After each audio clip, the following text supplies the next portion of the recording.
Hey everyone, and welcome to another Sasquatch Theory Bigfoot interview. On today's episode, we have Carl from Connecticut, and he wanted to share his encounter that he had one day on the train tracks.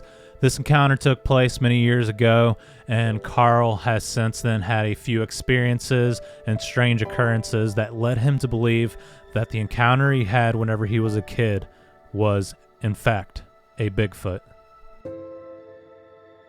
A lot of people had their encounter back in the day when there wasn't as much information about Bigfoot. Now that there's the internet, TV shows, and the fact that Bigfoot's just mainstream, a lot of people look back on the strange experiences that they had and wonder to themselves, was that possibly a Sasquatch? If you guys enjoy Sasquatch Theory, please like this video and subscribe to the channel. And if you have a Bigfoot encounter that you would like to share with me here on the show, please get in touch at sasquatchtheory@outlook.com. Alright guys, with all that being said, let's dive into Carl's Bigfoot encounter from the state of Connecticut.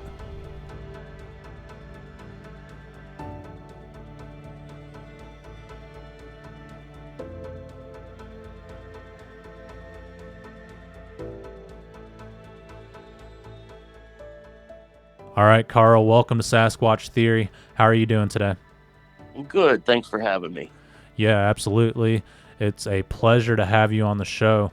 Carl, if you would, tell me a little bit about yourself, where you're from, and your Bigfoot encounters and experiences from the very beginning, please. Okay, sounds good. I'm 62 now. Had some experiences as far back as when I was about 9, 10 years old. Another one when I was 14, and after I was married, me and my wife and my mother-in-law kind of had an experience on that. Grew up in Connecticut, small town. It was Newtown, right on the Monroe border, right by the Housatonic River, actually Lake Zor, Augusta State Forest. Everything was right there. Always in the woods when we were kids. We'd go all day long. Parents wouldn't care, as long as we're home by dark. Neighborhood kids, 4 or 5 of us would just hang out, be in the woods like all day long, riding our bikes, hiking, playing in the brooks, going fishing. We lived right on the lake. Grew up on a private, or actually a dead end road. It was about 1.5 miles long, but it was a dead end road which went right into the Paugussett State Forest. When we were kids, my friends lived up like a little private road off of our road, and up the private road it turned into a kind of like a little logging road, a forest road. I think it was like an access road to the power lines that were up there. Well, we used to go up there, with our bikes and everything. We'd play and go up into this field, which was about 25 yards off the power line road, or the access road to the power lines. And, we're 9, 10 years old, and we're out there playing, army and shoal soldiers, and, hide and seek, that kind of stuff. Well, remember this time that we were up there, and this field was probably about 5 acres big, tall, just regular grass, like hay grass, probably about 3 feet tall, 3.5 feet tall.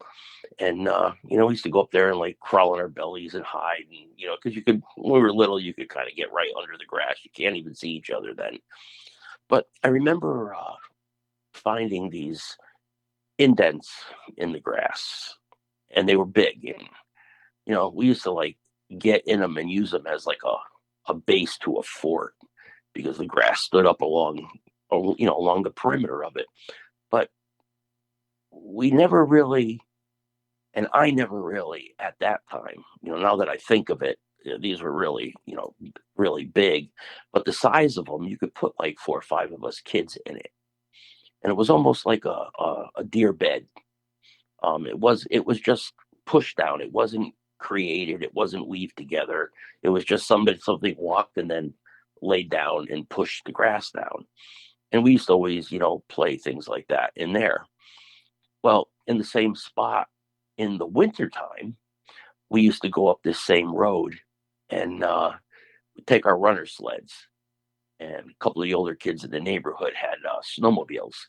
So they would go up the access road, up onto the tracks or up onto um, the power lines, and they'd ride up there and they'd come back. But it used to pack the snow down really good on the little fire road. And we could go up there and grab our runner sleds and have one heck of a real good fast ride. And nice, it was really hard packed snow. So our runners just went right over the top of it. And we'd go up there, we'd play that. And then we'd go back into the field. And I remember one time we were in the field. I think it probably only happened one time. I don't remember happening it multiple times, but I remember it happening where we're like, oh, somebody was here before us.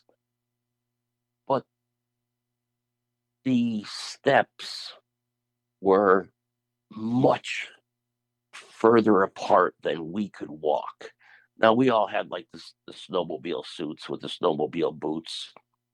So we were out, we're out for all day long playing. And we used to step in them. And, at that time, we're probably like a size 8, 9 in a boot. So it was a pretty good size boot, but it was like half the size of these tracks. And we were like, oh, we used to always kid about the giants. Oh, we got a bunch of giants living in the woods and stuff like that. We never followed them or anything, but we used to try to play jump from one print to another print. And I mean, you couldn't even get a quarter of the way, jumping in like 6, 7 inches of snow, something like that. And that's about, what I remember of that, besides just having a great time, growing up like that. Um, it was a few years later. We moved from the lake over to a business over the Monroe line from Newtown to Monroe. It was only about a mile away. And my parents rented out the house on the lake. And, we moved over there.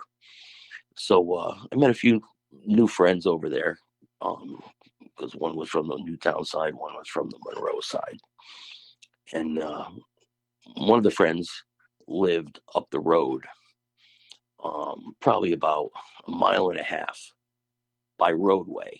But if I walked up the railroad tracks, it was about probably 3/4 of a mile to a mile. But the railroad tracks cut right through the woods. There was no houses, no developments, no nothing. From point A, from my house right at the tracks to their house, which was literally right off the tracks, there was nothing but railroad track. And it was summertime, beautiful day out, hot, probably in the end of July, beginning of August. It was 1976. I know I was 14 because the big thing was the 200th anniversary for the country, and we had the Freedom Train, they called it. It was a train that was all painted up red, white, and blue that would come through, making its rounds for the bicentennial. And I'm walking up the tracks, and I'm walking it in between the railroad, the actual metal railroad tracks. And on the side of the railroad track itself, it had a little access road where the railroad company could drive on it. Only big enough for like a pickup truck to go through. There was really nothing. You couldn't put two vehicles side by side. And then down along the side of that, it went down into a gully where a river went through, like a brook. Not really a river, but a brook. And I'm walking up the railroad ties, and I'm just kind of looking down because they're so uneven while you're walking. It's not like walking on pavement. It's high, low, gutted out, things like that. You're always constantly tripping. So you're kind of walking 1, 2, and then do a little hesitation and going. I'm looking down. I'm about halfway up to their house. It was kind of on a curve where the railroad track was curving. And As I'm looking down, I'm making sure I don't trip or anything like that. I looked up, nothing going on. I ended up stumbling. You know, like when you're walking on something and you like catch your toe when you're trying to walk and you kind of lunge ahead 4 or 5 spaces before you catch yourself. I That's what I did. And when I caught myself, I looked up and then just staring right in front of me. I mean, it was no more than 100 feet. I'm saying more like 75 feet. It was close. Was this big silhouette? And I just stood there. This whole thing lasted maybe 5, 6, 7 seconds. I'm looking at this silhouette. Now, I was already almost 6 foot tall at 14, and I was looking up to this thing. So I'm assuming this thing had to be anywhere between 7, 8.5 feet tall, built like a basketball player, tall, muscular, but defined. Not fat, not barrel chested, but shoulders 3, 3.5 feet wide, slightly into a V on the waist, into longer legs, really long arms. Um, at that time of the day, I remember the sun was kind of, if you're looking at it, the sun was like at a kind of like an 11 o'clock position from where I was standing. I'm facing westward, so it was up in the sky behind this thing. So I got a really good look of the outline shadow. I had a little bit of a reddish tinge like all the way around it, but it was dark, like dark brown to almost black. Um, I couldn't see any facial features because of the way that the sun was and how quick it happened. I couldn't see any skin like on the feet or the hands. I remember it being black, but also the same color as the hair. The hair was like, I don't know, 3 to 5 inches long, and it was hairy, shiny. It did turn sideways and then just walk quickly off to my left, through the railroad track and then up a little shale hill into the woods. Didn't run, didn't make any noise. I couldn't smell anything. Like some people say they have a really bad odor. I didn't smell anything. I could hear it walking up the little embankment, you would call it, little shaley thing where the railroad tracks are cut through. You could hear the crunch, crunch, crunch, crunch, crunch, and then disappear into the woods. Um, but other than that, I wasn't able to make anything out. I know it was big. Like I said, it was like in the shape of a basketball player, but bigger. So take like a shack and then kind of blow him up evenly and give him another foot and a half tall. And it was like that. And probably weighed, I mean, I know what I weighed then. I was like 220 then. This thing had to be 450, 500 pounds for what it was. And I don't remember being scared. I don't remember being not scared. I wasn't panicky or anything like that. I mean, it happened in front of me. A few seconds later, it was gone, and I basically just kind of walked to my buddy's house and never said nothing to nobody. Wasn't about to get laughed at or anything like that. So that was the end of it. I kind of just like tucked it in the back of my mind, and life went on. Um, I did tell my buddy that I went to his house probably about 3 months ago, and he was a retired Air Force, and he was like, why didn't you tell me this happened? he says, number one, it was right down from my house. And number two, I'm your best friend. You never tell me nothing. You didn't tell me nothing like that. I was like, what would you have said when us being 14 and 15 years old? I was like, hey, you'll never guess what I just saw in the woods on your way to your house. He said, I would have said, you're nuts. There you go. I said, that's why I never said it. Because it would have went to all the kids in the neighborhood, and then I would have been like the outcast, nutcase of the kids. So I just blew it off. And he's like, okay. He says, even talking to him now, he's like, yeah, he kind of believes in it too. So it wasn't too difficult to have a conversation with him. But that was the only real sighting that I had. But to go on further than that,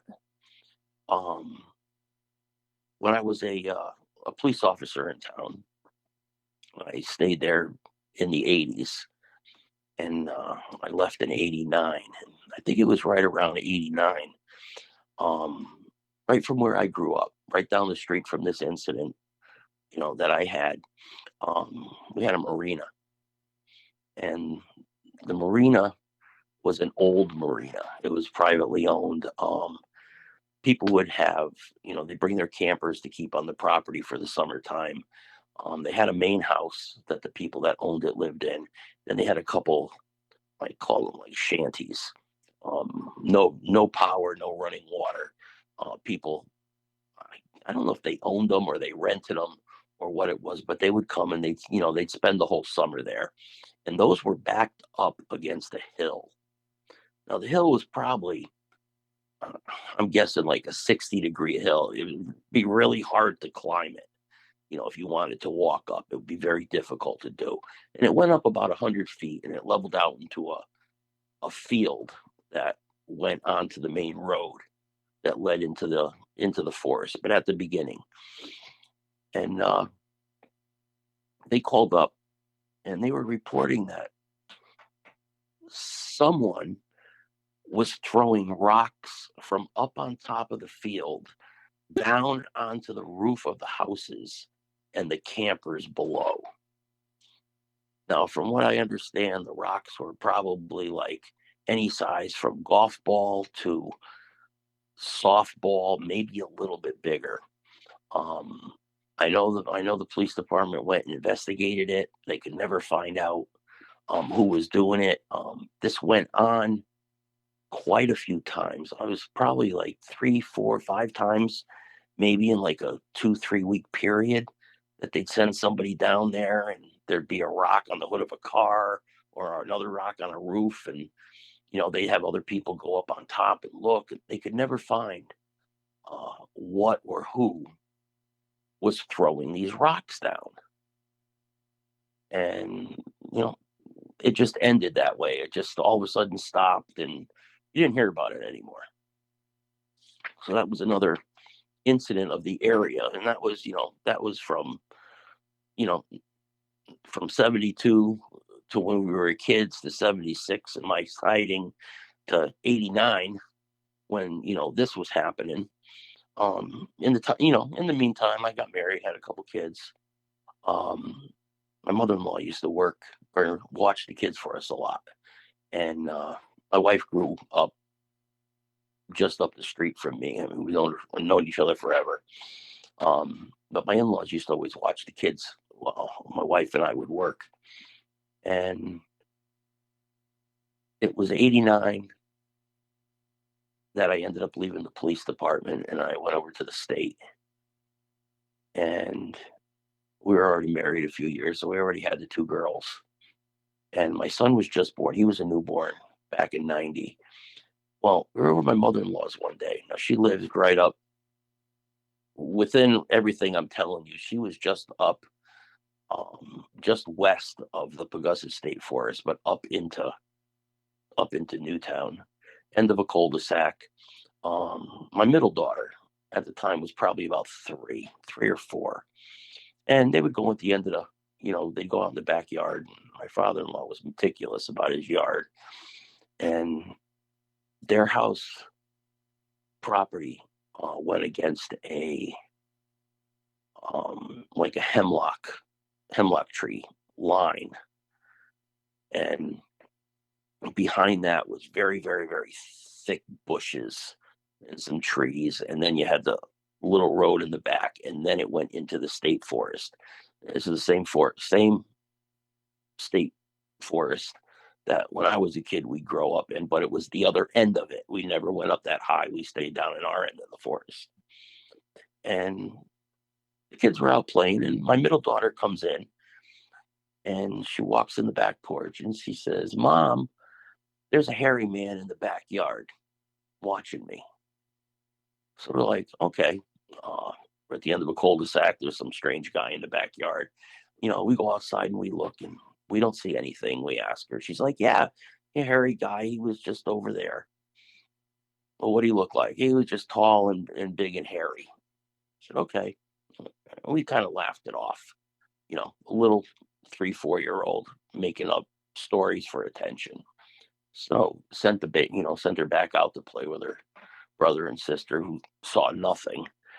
About a half hour later, she comes back and she's like, "Mommy, Daddy, Grandma, that hairy man's back in the backyard again, watching me again." So we're like, okay. So we drop everything, we run out the back door, and we look, and we still don't see anything. So we walk around the yard, we look around, we don't see anything, we don't hear anything. Uh, Me and my wife walk back inside, and my mother-in-law, I don't know, she was cooking or washing dishes, and we both said, this kid in her imagination, she's seeing all kinds of things. Under my mother-in-law's breath, she's like, "Don't be so surprised." And then just turned around and went back to doing what she was doing. And my wife is the one who told me about what my mother-in-law had said and brought this back up because I was telling her about. I finally told her about what was going on with when I was younger and everything. I was starting to get an interest in what the heck am I seeing? I'm not going to say nothing back then. I kind of buried everything, you know, in the back of my mind over the years. And she was like, "Yeah, I remember that. That's why, I brought it up." And it kind of triggered a little thing. I says, "Yeah, you know what? I do remember that because we used to think she was making stuff up." And she's, "Yeah." And then that's when she said, "You remember what my mother said?" And I was like, yeah, she kind of makes something about don't be so surprised and then blew it off. She's like, yeah. She says, and another thing, when me and my sister used to go down into the state forest with our friends, she said there was a few times that we never heard anything, we never saw anything, but we were certain somebody was watching us. I was like, really? She's like, yeah, it happened more than a couple times that we really got creeped out and we ended up leaving playing. We didn't go too far in, but we were, playing in the forest and we got scared and we ended up leaving and going home. I'm like, oh, that's pretty cool. I said, I didn't even know that. So that was basically um the last the last thing that really, happened in any kind of relation to this. It was just kind of weird that, you know, there were things that happened that after looking and researching and, looking at some uh, podcasts and some shows and things like that, doing research on books and things that you put one and one together and you would have never put it together unless you were aware of this subject about, what what could it be? Why didn't I think of this years ago? So it was just, a combination of seeing this and hearing that kind of triggered, I guess is a better word, um, accounts of things that happened and started putting them together. And I was like, wow. And then when I was, doing a lot of research, um, right from where I had my sighting in Monroe on the railroad tracks, 3 miles south of that on the same railroad tracks back in 53, I guess there was a group of kids that had a report of seeing something big and hairy on the railroad tracks that went up into the woods. And then, looking at other reports on different sites,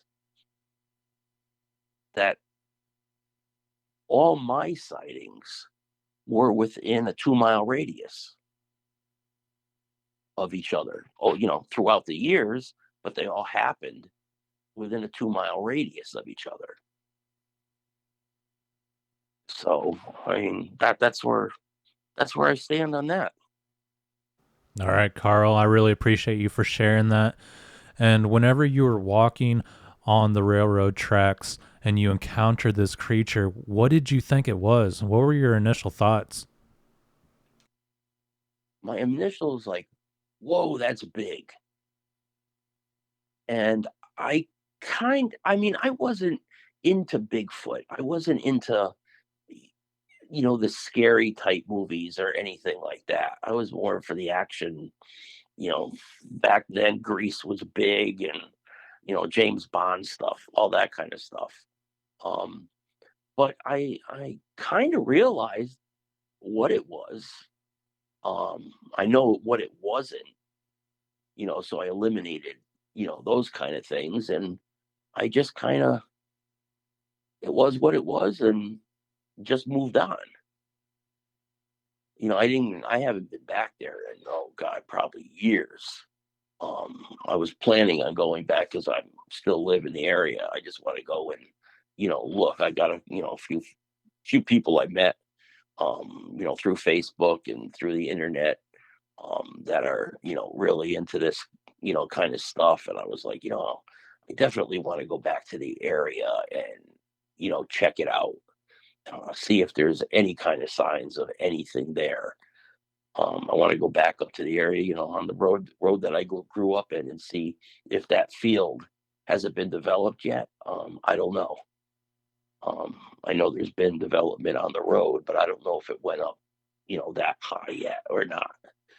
Um, Things like that. But, in the near future, I think it's going to be before winter, maybe in the next few weekends. I'm gonna grab one of my buddies who is, talking about this kind of stuff, and just take a day walk out there.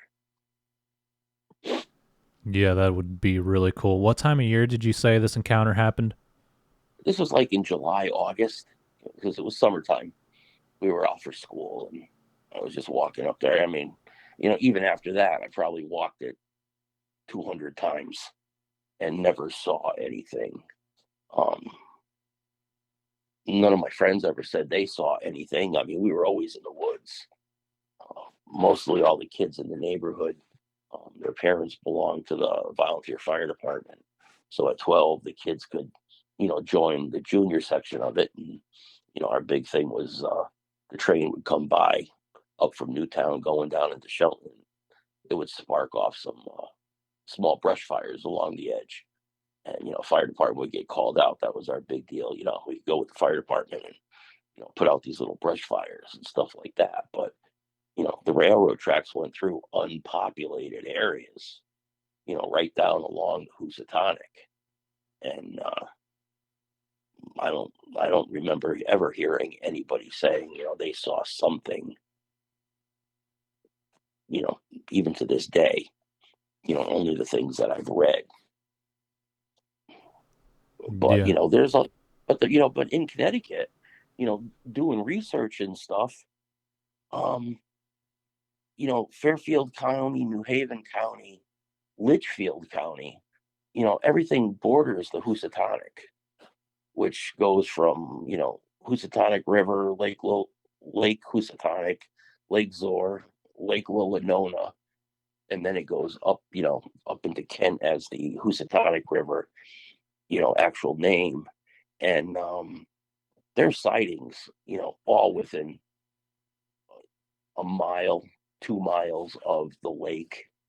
Um, I did a research on actual locations and went on to Google, um, on accounts that gave like landmarks where they saw or heard or saw something like that.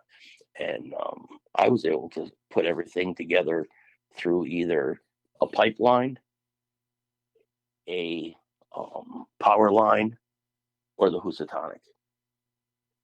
And everything connects to those three items, which Yeah. is, is it a walkway? Is it a travel path? Um, is something here year round, or is it just a pass through? I mean, I've seen things at different seasons. You saw the footprints when you were little in the snow, and then an actual visual in the middle of summer. I don't know. So where you found the tracks when you were a kid, is that close to where you had the encounter at? Yeah, I mean everything that I personally saw from when I grew up to when my daughter said she saw, from when I saw, um, is within a 2 mile radius, Okay. which is also adjoining to the Housatonic or the power lines or the pipeline. Yeah. I So you think could they follow the waterways, the power line strips, possibly train tracks, and maybe even pipelines. I mean, I'm not sure if they follow it directly, but it's a good place to walk quietly and see wildlife crossing. So I think that they're Mhm. in there, and you even claim that you found other reports in the same area where people have seen something large and hairy. Oh yeah, I mean there's reports from Bridgewater. Um, Guy had a farm up there, a family farm, and he saw two of them chasing. I think it was two separate incidents. One incident was he just saw it at the end of the field, watched it for like 5 minutes. Another one was he actually saw deer running and then actually saw one chasing the deer through the field. And then come to find out, he was, talking to his dad about it. And his dad was like, yeah, I saw one too.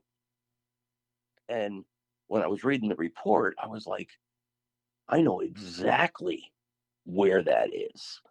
They just said Bridgewater, but I know exactly because it's 20 minutes away from my house. And then you go and you listen to other ones that are up in Kent or up Route 7 by the Appalachian Trail, which goes right through everything. And everything is right there. It's like too much of a coincidence to say that this isn't a pathway, that they don't exist and they're not here, because too many people have seen or heard or found some kind of evidence,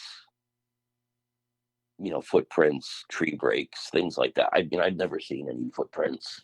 um if I saw tree breaks or structures when we were a kid, I don't remember. We were always in the woods, so I would assume we would see something, but I don't remember if we did. But that was my story. Okay. Well, I appreciate you for sharing that with me. What do you think these creatures are? I mean, I saw. I heard. Um, it moved. It was a solid. I think it was some kind of a mammal. I mean, it had hair. It had It moved. When it moved, it made noise. So there was something touching ground, making like footsteps. You could hear the pushing off of the like gravel type of shale up the hill and everything. I didn't hear it voice or anything like that, but I mean, it made noise and it was there. It had hair and it was in front of me. So obviously it's a solid form. It's not like a ghost. And I'm just, it's got to be something that's smart enough to basically stay out of sight because it doesn't want to get bothered. Yeah, So absolutely. And you could it, see the creature at around 70 yards. How well could you see it? Was it out in the open or was it behind some oh no, brush? this was nope, this was directly in between the metal rails on the railroad track. And it wasn't yards, it was feet. It was like 75 feet, no more than 100, right in front of me. So there's like no mistaking. Like when I looked at this thing from where I was standing, I looked upward at it. I didn't look across at it. Like if I met you, shook hands, we'd look like eye to eye. I had to look like if we walked together, I'd have to look over your head type of height on this thing. If I took a rock and threw it, I would definitely hit it. It was that close. Yeah. You know, but the way but the way the sun was when it turned, it wasn't barrel chested. It was defined. It had a chest on it. Didn't have a beer belly. Had like a good figure, like a good solid guy's figure. When I looked at the head was really weird because the head was small. It was like on a figure that big. The head reminded me of the size of a Pop Warner football helmet. It was that small. And when it turned and walked away, I could tell it didn't have a protruding nose or a protruding mouth. It had a very flat face. So, um, you know, that was it. So, the thing had to be, oh man, it had to be oh, 7, 8.5 feet tall, easy. Maybe a hair more than that, but it was all of that.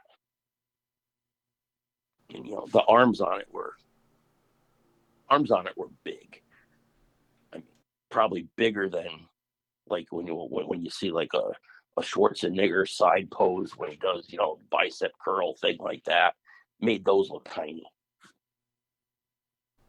Yeah, it sounds but huge. Did it look like it was walking down the train tracks or did it look like it was crossing them? I know you said it was in between the metal rails. it was when I was walking between the metal rails and then I stumbled.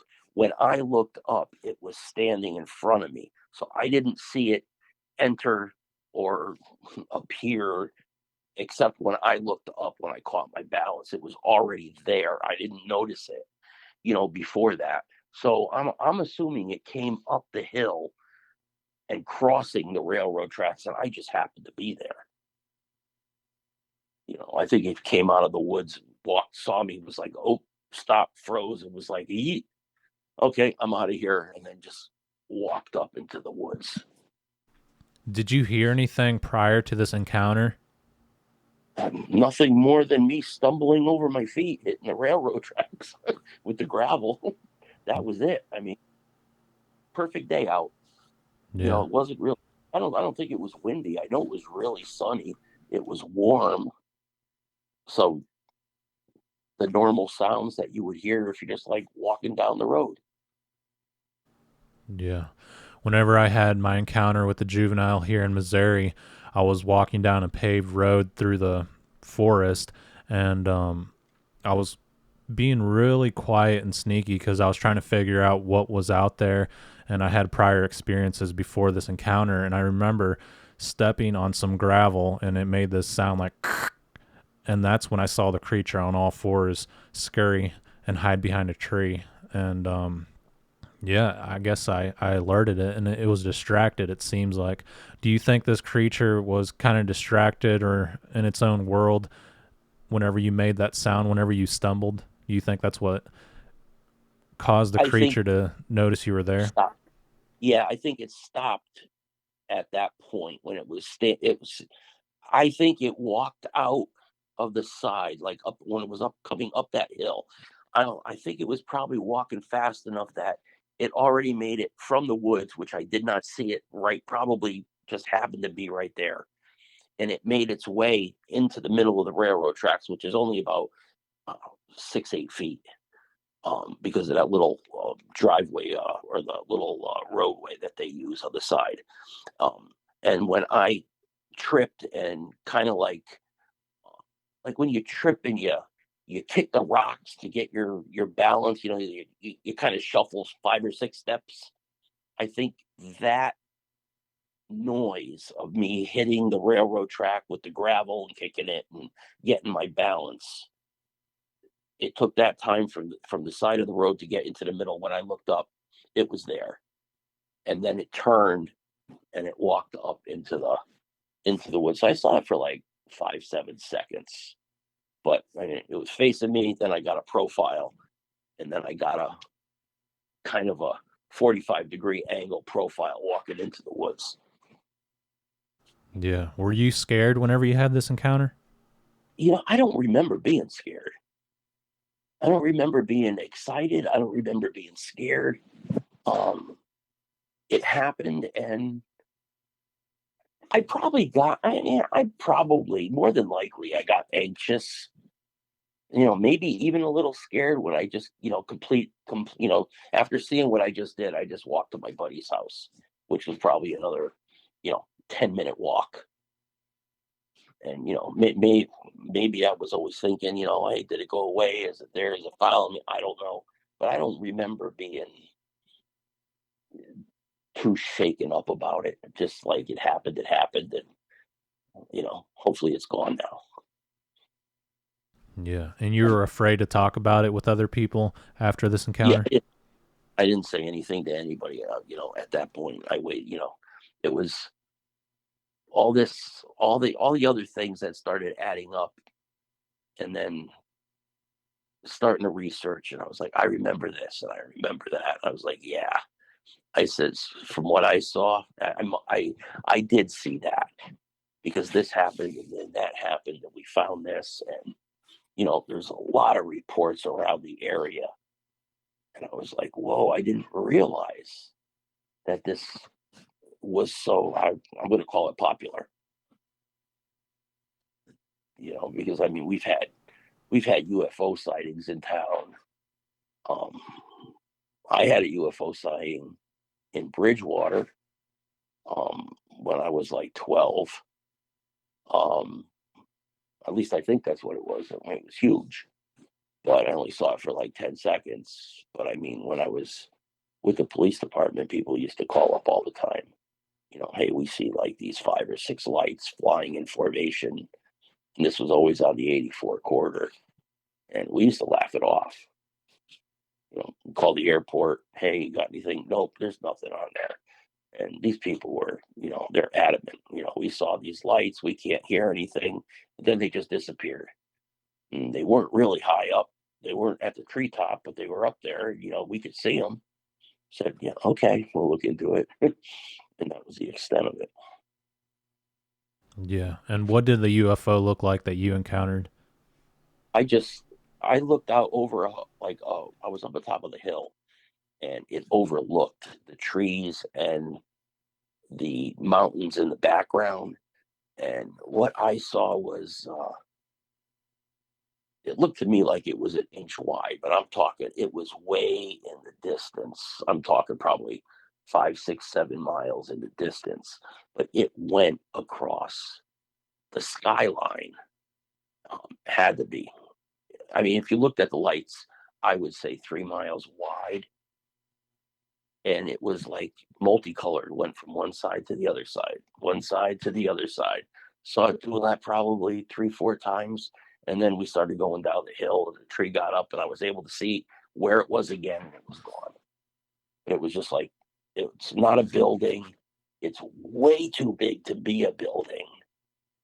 And you put one and one together. This is right where the guy saw the one chasing deer. Is there a relationship? I don't know. Yeah. I wonder the same myself. Have you ever had paranormal experiences throughout your life? No, I can't say that I have. Nothing paranormal like that. I mean, that's what I saw then.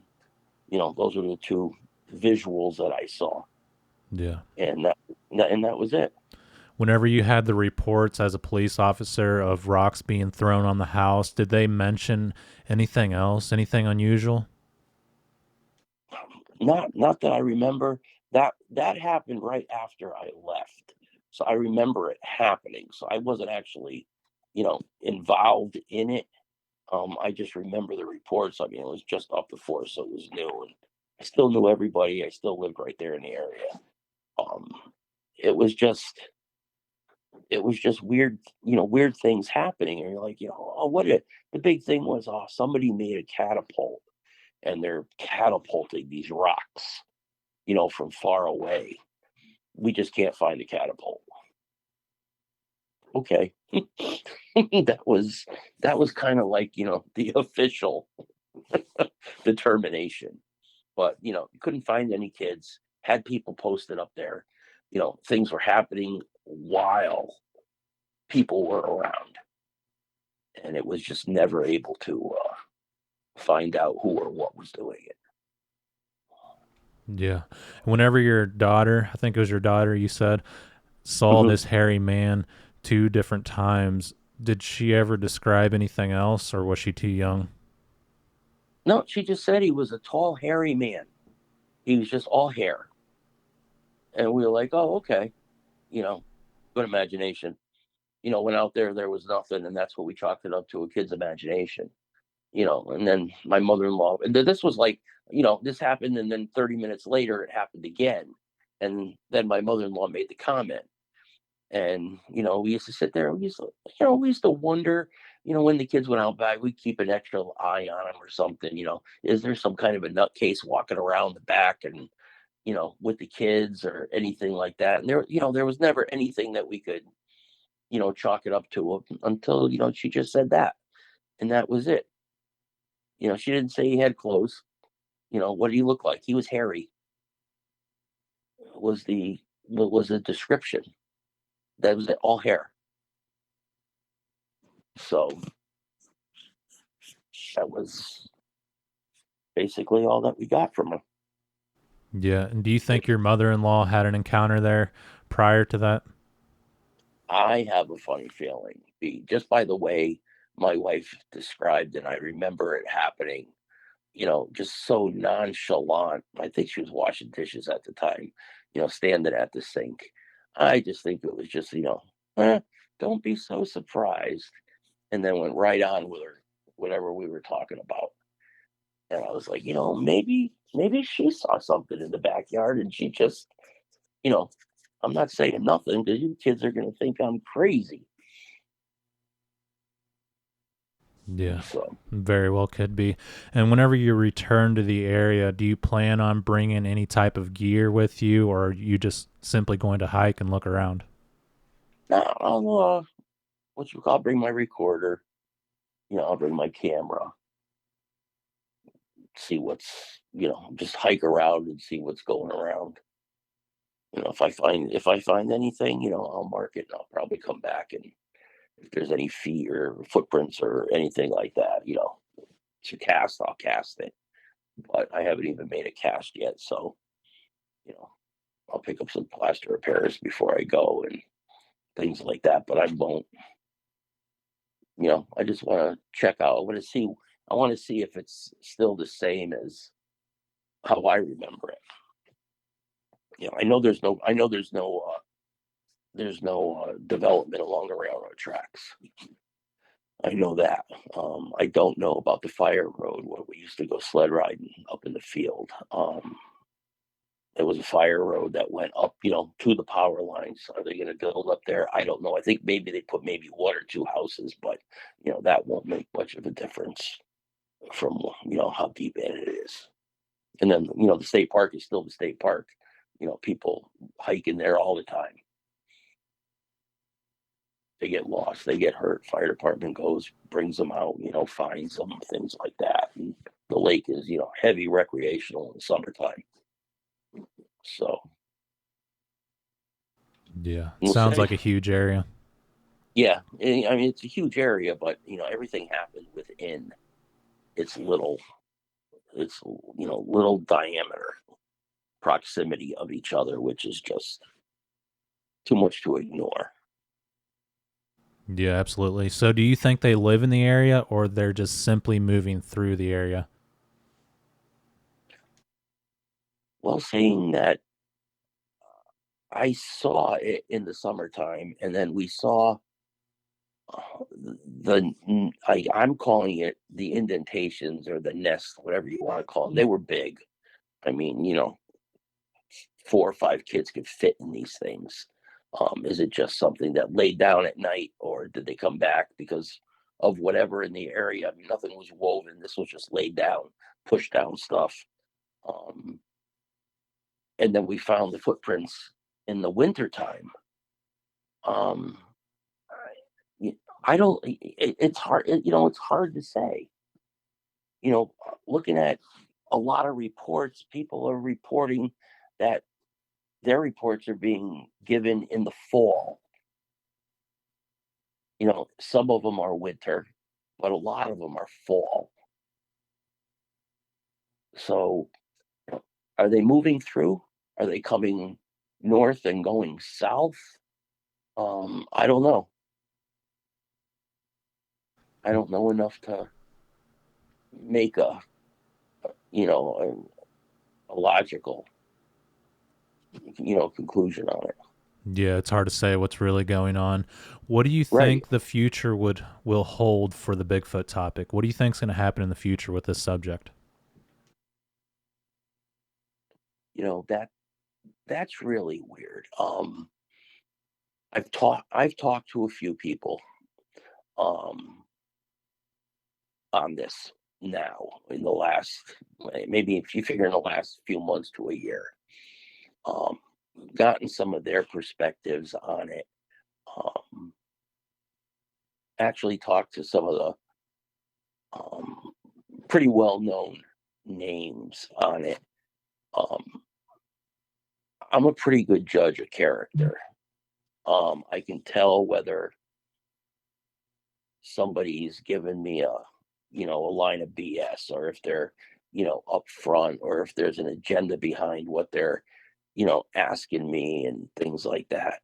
You go on a podcast, you know, whether or not like you said, you've had an encounter. So I'm assuming that this has probably, piqued your interest, and hey, I'll start a podcast and talk to, other people and get their accounts and, how they feel, to see, to kind of like justify yours. The people that I've talked to are, pretty well known people. There's a couple that I believe um, are legit. Um, they're they're out there to find something one way or the other, um, and not capitalize on it. And then there's a couple out there that are like, hey, what can you do for me? Let me know everything that you know so I can make myself look better, type of people. And, that's a couple of the bigger organizations kind of make you feel that way. So I go more towards, I'll listen to their podcast, and I'll see what they, have to say, what kind of questions they ask. And if it's more, if I feel it's legit, then I'll talk. If not, I just like stay away.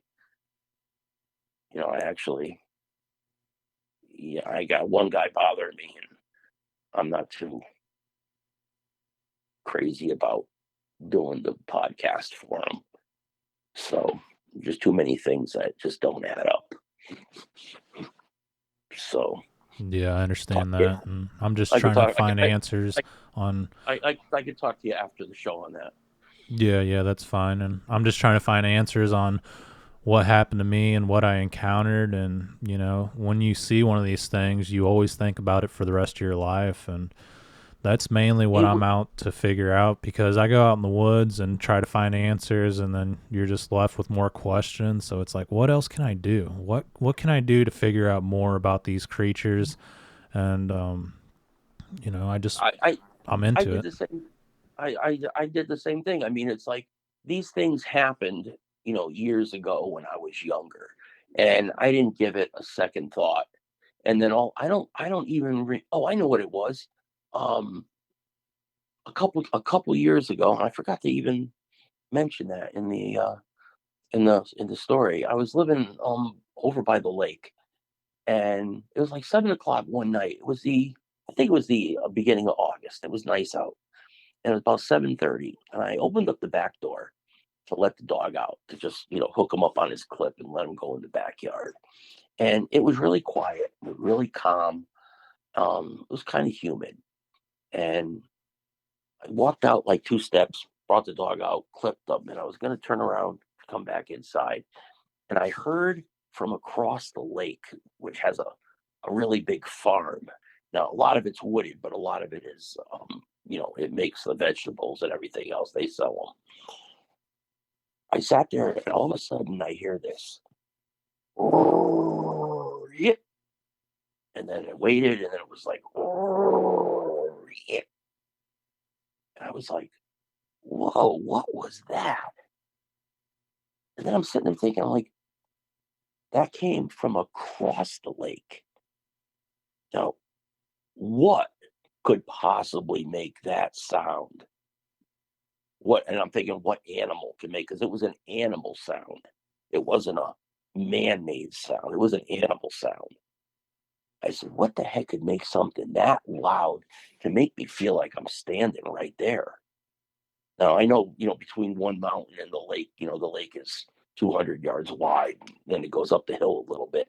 But I mean, if I yelled to you where I think this came from, you would barely hear me, even at the top of my voice. And then, to hear this thing from where I was, it was like a megaphone on steroids. I heard it twice, and that was it. And at that point, I was like, I wonder what that sound was. I'm looking up sounds, and I think I came across the Sahara sounds. I wasn't looking up Bigfoot sounds. I was looking up sounds, that from unexplained animals. And I listened to that. I was like, oh no, that's not really it. But when I looked it up on YouTube, because I looked up that, and it was a Ron Moorhead sounds, it brought up more YouTube articles of sounds. So I started listening to it. And I came across one. I'm like, whoa. I was like, that's what I heard. And then I, listened to a couple more. It says, this is what I heard, but I didn't hear that ending of what I heard. That growl is the same, but the yip at the end isn't. And there was only a couple more that I found that I've actually heard the same growl with that high yip at the end. And I was like, okay, I know what that is. And that whole thing got me going. And then I started looking at, different things. And I'm like, okay, yeah, I had the sighting. And then I started talking to my wife about it. She brought up that. And I was like, yeah, what about the rocks that were thrown? And I remember, everything started just coming back, rapidly. And I was like, whoa, now I'm seriously hooked on this thing. I want to find out what the heck it is. I got nothing better to do now. Yeah, and this was So in the same area. yeah, this was up the lake more. Like I said, the lake, you had Lake Zor, Lake Willenona, it's all part of the Housatonic. This is where Willenona and Zor met. There's a power dam. Everything is divided by a dam. And it was right up there. And I was like, whoa. Yeah, So, yeah, that I is just started interesting. looking on after that, and it just started snowballing. Yeah, Now I talk to this one and I talk to that one and listen to what they say and what they've experienced and tell them what I saw. And they're like, yeah, I know what you mean. And, you look up other reports and they're like, they're in my area. Everything's within a 30-minute drive of me. And all these reports are coming in, over the years. And I'm like, there's got to be something there. There's not 50 people that are hearing the same thing, you know, over this time period. So it just piqued my interest, my curiosity got going, and I started, doing the research and reading the books and watching the different shows on it, and not like weird movies on it, but the regular, you know, small town monsters, that kind of stuff. Following different people and seeing what they're doing. Yeah. So that's my story. Well, I appreciate you for sharing that, Carl. Is there anything else that you can think of? Any other experiences or strange occurrences?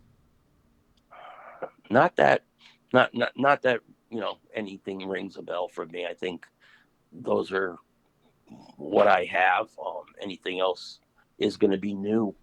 Um, I know what to look for now. I know what to listen for. So it's, back then it was something that happened that I had to put together. I didn't know what it was. Didn't even think about it until it's, 1 + 1 = 2. And it's like, oh, wow. If I had another one that equals 3, this is pretty cool stuff. So, Yeah. anything else is going to all be new and, hopefully I'll hear or see something. Yeah, absolutely. And if you do encounter or experience anything else, feel free to reach back out to me. How did Oh, yeah. speaking with me today help you out? Oh, yeah, ask you good questions. Um, you know, like a lot of other people, get my story out. I'm not the only one that's seen or heard something or has something similar to this. So the more people that know about it and look into it, hey, maybe they're actually going to find something. Maybe they won't. Maybe these things are just you know too smart on the if they are animal side. I don't know if they're people or if they're animals or if they're a combination or whatever the evolutionary process is in there. um Maybe their animal instincts are tuned enough to give them a clue to stay away. I'm sure, you get hungry, and, some people say they dumpster dive, and, some people say they feed them on their farms and, things like that. I could see the humanistic side of that. Hey, I got to eat. So, I'll let them know I'm here and, they keep feeding me type stuff. Or, you know, I'm just going to stay away. And if somebody sees me, it's a total mistake. Shame on me for letting them see me. Yeah. So, Yeah, absolutely. All right, Carl. Well, I appreciate you for getting in touch with me and sharing your encounters here on Sasquatch Theory, and it really means a lot to me. thanks a lot. Thanks for having me. Yeah, If I have absolutely. anything else, I'll send you an email. Okay. Yeah, that sounds good. And you have yourself an excellent day, and I hope the best for you and your family. Thanks. You too. All right. Take care. Yep. All right, Carl, thank you very much for sharing your Bigfoot encounter from the state of Connecticut. And I am sure you were shocked by what you seen that day on the train tracks. My first initial thought would have been, is that a person? And then once I would have realized that no person is that big, I would have known immediately that something was off, something unusual was happening. And I'm sure that's how you felt. Like, that was no man. What the heck did I just see? Especially since you didn't want to talk about it with other people because you knew that they would ridicule you and tell you that you saw something else. I wonder if the Sasquatch was traveling along the train tracks to navigate through the forest, and I think it's very possible. A lot of people say that they use the power line strips, the waterways, and Carl mentioned that this area is a pretty big forest and there's waterways all over the place, so it makes sense why the creature would be in there. And from what Carl said, there are other people that have seen the same thing in the past, which confirms the encounter that he had. I also find it very interesting that Carl's daughter said she saw a big hairy man out in the woods, and you hear this a lot from little kids, which is frightening because you don't know if there's someone out there watching your kids or if it's a Bigfoot. Either way, it's startling to say the least. I think it would be very interesting if Carl returned to the area to see what else he could find. I bet he'll find some tree structures or possibly some tracks. You just never know. If these things have been seen in there in the past, then most likely you will find some evidence. But then again, these creatures don't leave very much sign, and they're extremely sneaky. If you enjoyed today's video, please like and subscribe to the channel. And if you have a Bigfoot or cryptid encounter that you would like to share with me someday, please get in touch at sasquatchtheory@outlook.com. I appreciate everyone for listening. Take care and be safe out there in the forest.